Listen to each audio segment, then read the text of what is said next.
आईना आपके सामने रखा है, इस आईने को देखकर बताना इस आईने में आपको क्या दिखता है। थोड़ी सी मैं आपसे एक बात कर लूं, 2024 में नरेंद्र मोदी की सरकार केंद्र में दोबारा बनी और जितने भी पुराने मिनिस्टर, पुराने एमपी थे, सबको एक डेडलाइन दी गई। जितने भी गवर्नमेंट क्वार्टर हैं, गवर्नमेंट बंगलो है, उन सबको खाली कर दिया जाए, एक डेडलाइन उनको दे देगी और वो सब वैकेट हो भी गए। उसमें बड़े बड़े मिनिस्टर, स्मृति ईरानी का नाम भी है, खाली कर दिया उन्होंने। गवर्नमेंट जो उनकी अकोमोडेशन थी उन्होंने खाली कर दी वक्त रहते रहते, क्योंकि अब वो एमपी नहीं रहे, मिनिस्टर नहीं रहे, नई गवर्नमेंट आ गई, नए लोग आ गए। लेकिन आपको जानकर हैरानी होगी कि जम्मू कश्मीर में जो सरकार भंग हुई थी, असेंबली भंग हुई थी, एक लंबा अरसा गुजर गया, अभी भी 43 ऐसे नाम हैं जो सरकारी आवास में रह रहे हैं, टोटली गैर कानूनी हैं। ऑनरेबल हाई कोर्ट ने भी बड़ा बार इंटरवीन किया, इनको निर्देश भी दिए, सख्त निर्देश दिए, उसके बावजूद भी कुछ नहीं हुआ।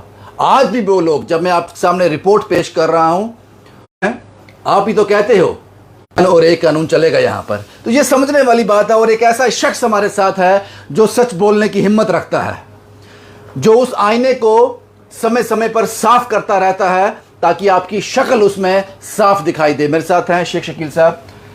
शेख साहब, ये समझ से परे है ये चीज़ें कि मुझे लगता है कि शायद जून 2017 में, जून 18 में सरकार गिरी, जून 2018 में सरकार गिरी थी, उसके बावजूद भी अभी तक सरकारी बंगलों, सरकारी फ्लैट, सरकारी आवास में वो पुराने लोग रह रहे हैं। रविंद्र जी, 200 से ज़्यादा जो सियासी लोग थे, हाँ, जिनमें former chief ministers Mehbooba Mufti, Omar Abdullah, Harshdev Singh, Chaudhary Lal Singh, इन तमाम लोगों को बेदखल किया गया। अब ये जो 43 लोग हैं जिनके लिए हमने बहुत ज़ोर लगाया, अभी भी हाई कोर्ट में हमारी पिटीशन पेंडिंग है, इनके लिए कोई कानून नहीं है। मैं ये आपको कहूँगा कि बार बार मैं कहता हूँ कि जम्मू कश्मीर में 2 कानून हैं। एक कानून रसूखदार के लिए, पावरफुल के लिए, और एक कानून जो लेस इन्फ्लुएंशियल है, जिसकी सुनवाई नहीं है, या वो जो अपोजिशन में है, जिसका रसूख नहीं है। आप देख लीजिए 43 लोग ये जो इस वक्त भी मिनिस्ट्रियल बंगलोज में ए टाइप, बी टाइप कोठियों में बैठे हुए हैं, तुलसी बाग में बैठे हुए हैं, गुपकार में बैठे हुए हैं, गांधीनगर में बैठे हुए हैं, जम्मू में सर्किट हाउस गुलामी बाग में बैठे हुए हैं। इन 43 लोगों के लिए मुख्तलिफ कानून हैं। वो इसलिए क्योंकि ये लोग सत्ता के पास हैं, ये कन्वीनियंट पॉलिटिशियन हैं, जो एलजी इंतज़ामिया है वो इनको छेड़ना नहीं चाहते। बस मैं यही आपको बात कहूँ। तो कहा जा सकता है कि इसमें जम्मू कश्मीर यूटी एडमिनिस्ट्रेशन, बाकी जो एजेंसियां हैं वो भी इसमें सुस्त हैं, इसमें हाथ डालना ही नहीं चाहते। देखिए, कविंदर गुप्ता को कौन हिलाएगा, सत शर्मा को कौन हिलाएगा, इसमें सरूरी साहब का भी नाम है, इसमें कश्मीर में भी 22-23 पॉलिटिशियंस हैं। 43 का नाम बताया 43 का नाम आप जल्दी से वो नाम पढ़ दो ताकि जम्मू कश्मीर की जनता को पता तो चले कि 43 नाम है क्या। सबसे पहले मैं नाम बताऊंगा आपको। सनाउल्लाह लोन है पॉलिटिकल पर्सन, जाहिद हुसैन जान है पॉलिटिकल पर्सन, एसएस चन्नी है political person, MS Panditpuri ex MLA, Abdul Majid Padder ex MLA, Zafar Iqbal Manhas ex MLC, Nizamuddin Bhat ex MLA, Fayaz Ahmad Mir ex MP, Abdul Gani Vakil ex MLA, Hakim Mohammad Yasin ex MLA, Riyaz Ahmad Mir political person, Shoaib Nabi Lone ex MLA, Mohammad Abbas Wani ex MLA, Haji Abdul Rashid ex MLA, Abdul Rahim Rather ex MLA, Bashir Ahmad Dar ex MLA, Mohammad Amin Bhat ex MLA, Yasir Rishi ex MLA, MY Tarigami ex MLA, Surinder Ambardar ex MLC, Sajjad Gani Lone ex MLA, Raja Manzoor ex MLA, Sofi Yusuf ex MLC, mister Ghulam Nabi Azad former chief minister, Tariq Hussain keen political person, mister Kavinder Gupta former minister, mister Sunil Sharma former minister, mister Ravinder Raina state president BJP, mister GM Saroori x MLA, mister Dalip Singh Parihar ex MLA, Sheikh Ishfaq Jabbar ex MLA, mister Sat Sharma former minister, Mr. R.S. Pathania, ex-MLA, family of late Rajesh Gupta, ex-MLA, Maulvi Imran Raza Ansari, former minister, Ravinder Sharma, ex-MLC, Vibodh Gupta, ex-MLC, Pradeep Sharma, ex-MLC, Neelam Lange, ex-MLA, Wazira Begum, political person, Shilpi Verma, political person, और इसके अलावा Muzaffar bag साहब हैं हमारे x MP और x deputy CM, और शफीक मीर साहब हैं चेयरमैन पंचायत कॉन्फ्रेंस। ये 43 लोगों की रविंदर जी लिस्ट है। केंद्र में सरकार जब बनी थी तो क्या निर्देश वहाँ के एमपी और मिनिस्टर को दिए गए थे, वो थोड़ा उसमें रोशनी डालेंगे, और क्या डेडलाइन थी वो? रविंदर जी, अभी जो ही हमारे पार्लियामेंट्री चुनाव हुए, हाँ, जो लोग हार गए एज मिनिस्टर्स और एज एमपीस, जो एमपीस थे उनको 7 दिन का टाइम दिया केंद्रीय सरकार ने, स्टेट्स डिपार्टमेंट ने, कि जो कोठियां, जो फ्लैट्स उनके पास हैं वो उसको खाली करेंगे, और जो मंत्री थे उनको 10 से लेकर 15 दिन का टाइम दिया गया, और उनसे भी जो बंगले थे वो खाली करा दिए गए। और आपको मालूम है कि स्मृति ईरानी जी ने भी चुनाव हारा और उनको भी यही 10 दिन मिले थे, और उन्होंने अपनी एकोमोडेशन जो है, जो हमें सूत्रों की सूचना है, उन्होंने खाली कर दी। यहाँ 6 साल से ऊपर हो चुके हैं जम्मू कश्मीर में, और इन लोगों की अपनी एकोमोडेशन है रविंदर जी। मैंने हाई कोर्ट के अंदर कविंदर गुप्ता जी की गिफ्ट डेड पेश की है। एक्सेल्शियर लेन में उनका अपना मकान है, लेकिन वो गांधीनगर का जो कोठी है, जो बंगलो है, उसको वो छोड़ना नहीं चाहते। तो शेख साहब, आप कानून के जानकार हैं, तो फिर कानून किसके लिए है? मिडिल क्लास के लिए, गरीब आदमी के लिए? जो रसूखदार है वो तो उसको तोड़ मरोड़ देगा, जो हमारे सामने एक मिसाल है। रविंदर जी, कोई सरकारी मुलाजिम जब रिटायर होता है तो उसको रिटायरमेंट से पहले एनडीसी चाहिए होती है, उसकी पेंशन प्रोसेस नहीं होती। हाँ। अगर उसके पास सरकारी एकोमोडेशन है, वो उसका पीपीओ नहीं जारी होगा एजी ऑफिस से जब तक वो तमाम विभाग जो हैं इंक्लूडिंग एस्टेट्स से वो एनओसी नहीं लेगा, जब तक वो चाबी हैंड ओवर नहीं करेगा स्टेट्स को, उसकी पेंशन प्रोसेस नहीं होती।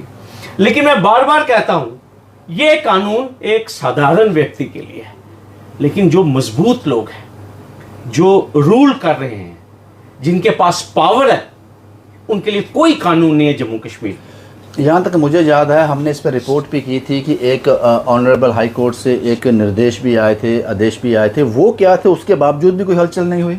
फरवरी 2021 में डिवीज़न बेंच ने, जम्मू कश्मीर के डिवीज़न बेंच ने हमारे जस्टिस मैं आपको बताऊंगा मागरे और जस्टिस विनोद चैटर्जी कोल साहब ने 3 महीने का टाइम दिया था हमारे सेक्रेटरी एस्टेट्स को और डायरेक्टर एस्टेट्स J&K को, कि 3 महीने के अंदर बेदखली कीजिए, इर्रेस्पेक्टिव ऑफ स्टेटस, सबसे बंगले जो है वो खाली करवाइए। लेकिन मैं आपको फिर कह रहा हूँ, 180 से ज़्यादा पॉलिटिशियन से एकोमोडेशन जम्मू कश्मीर में खाली करवाएंगे, लेकिन ये जो VVIP ऑक्यूपेंट्स हैं 43 इन नंबर, जिनके मैंने अभी नाम पढ़े हैं, उनके लिए कोई कानून नहीं है जम्मू कश्मीर में। आप देख लीजिए, केंद्रीय सरकार मैक्सिमम 2 हफ्ते का टाइम देती है। जो शख्स इलेक्शन हार गया, जिसका स्टेटस खत्म हो गया, कि भाई आप कोठी खाली कर दीजिए, और वो ऑर्डर सख्ती से इंप्लीमेंट होते हैं। और मैं आपको ये भी एक बात कहना चाहता हूँ, सुब्रमण्यम स्वामी, आप देखिए कितना बड़ा नाम है भारतीय जनता पार्टी में। जब उनकी राज्यसभा की टर्म पूरी हो गई, उनको सरकार ने एविक्शन का नोटिस दिया। वो दिल्ली हाई कोर्ट में गए, उन्होंने दिल्ली हाई कोर्ट को कहा कि मैं Z कैटेगरी का प्रोटेक्टी हूँ, मैं राज्यसभा का मेंबर था, मैं एक इंटरनेशनल पर्सनालिटी हूँ, हार्वर्ड यूनिवर्सिटी में लेक्चर देता हूँ, मुझे मैं प्रोटेक्टेड आदमी हूँ, मुझसे सरकारी एकोमोडेशन ना छीनी जाए। लेकिन दिल्ली हाई कोर्ट में यही मरकजी सरकार ने यह स्टैंड लिया कि सिक्योरिटी और एकोमोडेशन 2 मुख्तलिफ चीज़ें हैं। उन्होंने कहा आप जहाँ कहीं भी रहेंगे हम आपको सिक्योरिटी देंगे, लेकिन आप सरकारी बंगले में रहने के हकदार नहीं हैं। लेकिन ये कानून जो है ये जम्मू कश्मीर में नहीं चलता, ये मैं आपको बता दूँ, क्योंकि यहाँ खतरा है सबको, यहाँ जम्मू में खतरा है, ये मैं आपको बता रहा हूँ। सर, इस बात को जस्टिफाई कैसे करेंगे ये लोग? यहाँ की एडमिनिस्ट्रेशन कैसे जस्टिफाई करेगी? जो लोग जिनका काम था एग्जीक्यूट करना है इसको, वो क्या जवाब देंगे इसका?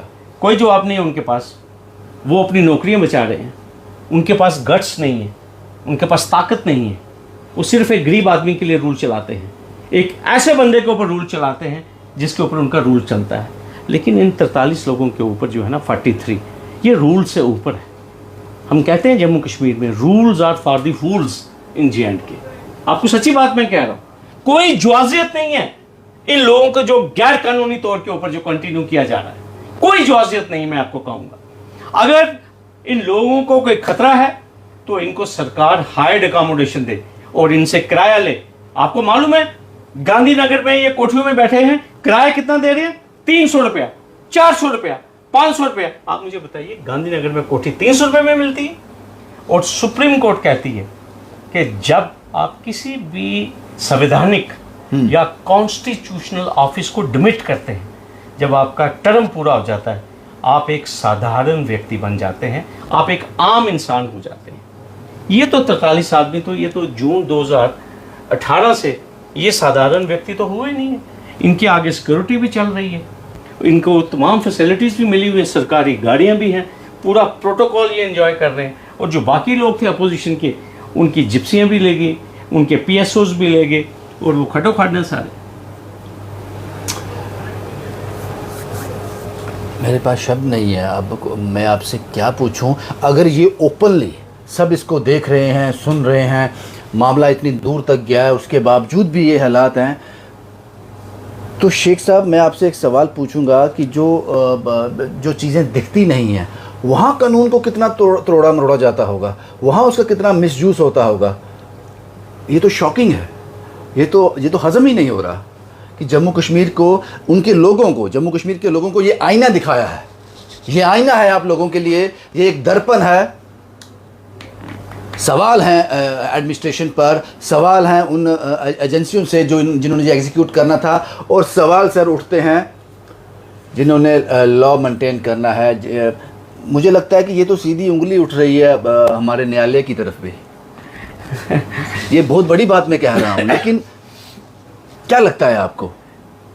रविंदर जी, हर तारीख के ऊपर मैं जो हमारे न्यायमूर्ति हैं, जो हमारे न्यायाधीश हैं, मैं उनको एक ही चीज़ कहता हूँ कि सुप्रीम कोर्ट के ऑर्डर्स और जो हमारा कॉन्स्टिट्यूशन है उसको इन्फोर्स कीजिए, उसको इम्प्लीमेंट कीजिए।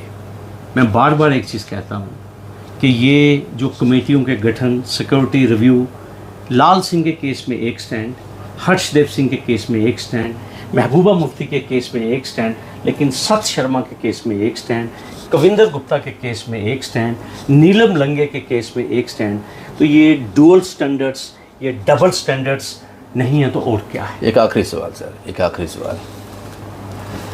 आप कानून के जानकार हैं, एक अपने उम्र दे दिए इस काम को। आपको लगता है कि जम्मू कश्मीर में कानून सबके लिए बराबर है?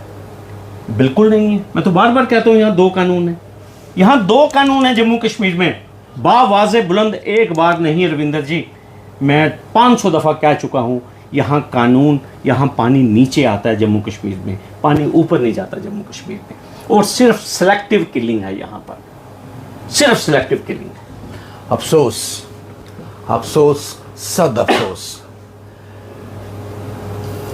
आहत हूँ मैं इससे कि ये सामने है, बिल्कुल, ये बिल्कुल सामने है। और जिन 43 लोगों के नाम शेख साहब ने लिए हैं, आप अपना जस्टिफिकेशन ज़रूर देना। आप बताना कि आप जम्मू कश्मीर के साथ न्याय कर रहे हो। आप वो लोग हो जो जम्मू कश्मीर यूटी को चलाना चाहते हो, इस पर रूल करना चाहते हो, अपने लोगों को डेवलपमेंट की ओर ले जाने की बात करते हो। आप इस मुद्दे को किस तरह से देखते हो, ज़रूर बताना। और ख़ासकर जम्मू कश्मीर की जनता, हमारे इस वीडियो जो चर्चा हमने की है, इस पर आपकी राय बहुत ज़रूरी है, क्योंकि हमने एक कोशिश की है। यहाँ सब खामोश हैं, बोलने से डर लगता है, वहाँ हमने जुर्रत की है बोलने की, और आपका साथ चाहिए। कमेंट बॉक्स में ज़रूर बताना। शुभम कुमार के साथ Ravindra Singh, the state sentinel के लिए।